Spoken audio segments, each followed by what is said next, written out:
Hey, now you probably stumbled on my channel because of this little box here. Now this is called the Polyend tracker, and as the name says, it uses a tracker workflow as a groove box. And you're probably thinking, wasn't that something that was around in the 80s? Like, wasn't it made obsolete by Ableton and all the modern DAWs? And I sort of fall back on trackers quite a lot because I really enjoy the workflow. For one, there's a lot of things that it brings to music production, but there's also some character that you can add with just using the sequencer workflow. So what I thought was, I have one, I make tutorials and that for YouTube, so I thought why not make a tutorial series on how to use some of the tracker techniques I've learnt over the years and apply that to the Polyend tracker.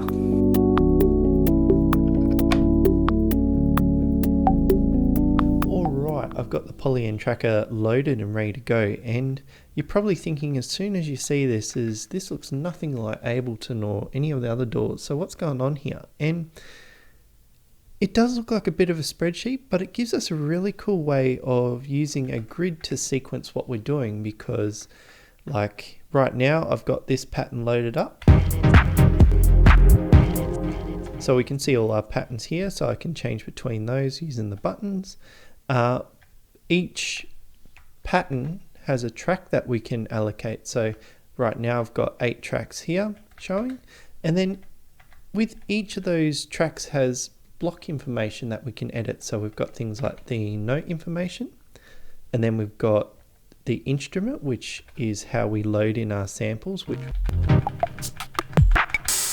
and then we're using the pattern to sort of say what we're doing with this sequence, because like inside it's not just a sample, we have access to a whole bunch of different parameters on how to edit that sample, so we can create some really interesting sounds straight away. And like when you hear that it's got 8 tracks, it sounds very limiting. Like if you had like a guitar on one and drums on the other, you'd probably run out pretty quick. But the tracker has an interesting way of working. Like I've got this setup here where it's playing one instrument. However, if I go over to my percussion elements in say a more complex pattern, here we go. This channel here, I'll just mute everything else. So I'm flipping between the different instruments to create this more complex pattern, and that's where the power of trackers come in. We've got 8 sounds that we can muck around and make our song, but it's how we allocate that and the cool little effects that we can throw on top. So we do have access to 2 effects channel, and they're not like we've got access to like reverb sends and that. It's not like it's a straight reverb or a chorus. It's more like hardware commands that we're telling the device to do something specific to this sound. Like we can go up here, we can change the volume, we can set the panning of the instrument, so we can have the instrument doing its own panning, but for a certain section we could add some effects to say, no, we want you to be more right. And yeah, so there's a lot of power in this box. And then when we get time, when we finished off our loop and we feel that we're comfortable, and then we start making more patterns, we can go into a song mode and start arranging these patterns, because each one of these lanes represents one of the patterns. And then from what I can see here in the intro, I've only got 4 tracks running, and as I go through the song, each one of these tracks have different bits. And then another layer on top of that, we actually got controls for the entire song. So like how loud it is, we can control the reverb and delay effects that are on the machine. We've got limiter and EQ, bass boost.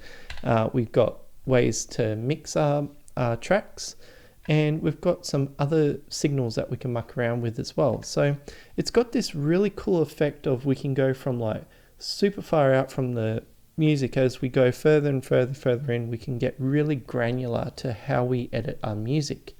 Now you're probably looking at the tracker and sort of trying to figure out how the timing works. Now we do have BPM over here, but as we do scroll down, we can sort of use a few elements of the sequencer to see what's going on. Like we've got the grey lines for every beat, so I know this is a floor on the floor beat.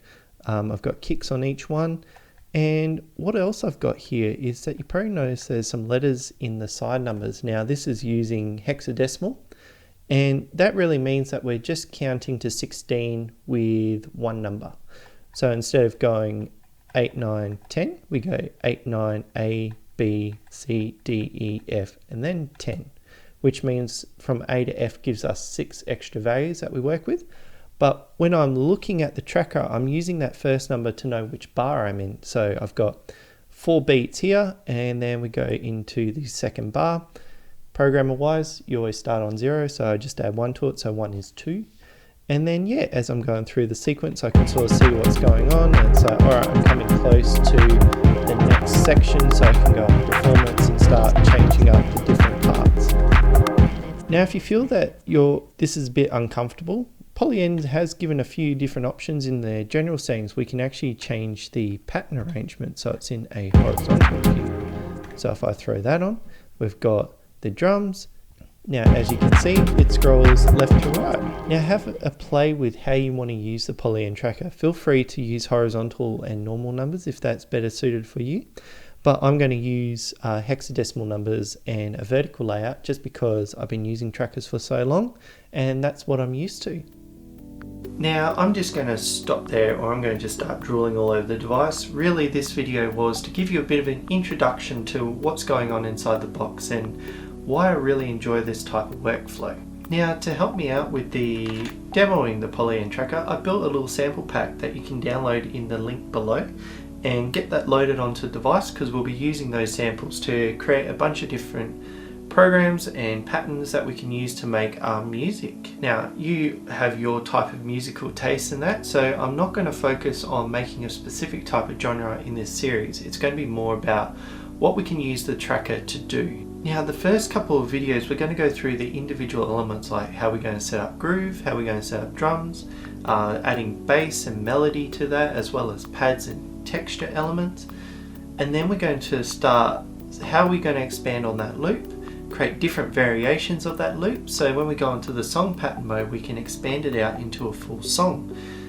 Then we can start mixing and mastering the sound to get just the way we want, and we should be able to have it all done on the device so we can plug it in when we go play live, or definitely push it out to the internet and show everyone what you made. The next video in this series is how we can use the Polyend tracker to create some really cool drum grooves. Like we can start off with some basic drums, and then we'll use the tracker's features to create some really cool rhythms on this machine. And I'll hope you join me for the next video, and I'll see you next time.